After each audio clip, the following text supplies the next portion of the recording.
Harihara Veeramallu battle for ధర్మ.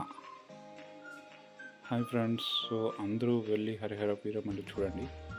So మన సనాతన ధర్మం గురించి, మళ్ళీ ఇస్లాం మొఘల్స్ చేసిన అకృత్యాలు, ఏ విధంగా మన హిందూస్ దాన్ని ఎదుర్కొన్నారు, దాంట్లో ఒక క్యారెక్టర్, ఒక ఫిక్షస్ క్యారెక్టర్ వాళ్ళని ఎదిరించినప్పుడు ఏ విధంగా ఉంటుంది, అండ్ అలాగే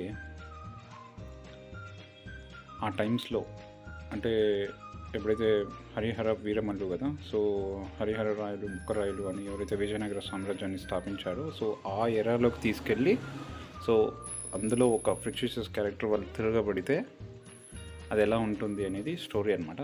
సో దీంట్లో మళ్ళీ కోహినూర్ వజ్రం గురించి కూడా ఒక థీమ్ ఉంటుంది. వెళ్ళి చూడండి, బాగుంది సినిమా, అయితే చూడొచ్చు. ఫైట్స్ కూడా ఎక్సలెంట్, విఎఫ్ఎస్ బాగుంది, పవన్ కళ్యాణ్ యాక్షన్ బాగుంది. వెళ్ళి చూడండి ఫ్రెండ్స్.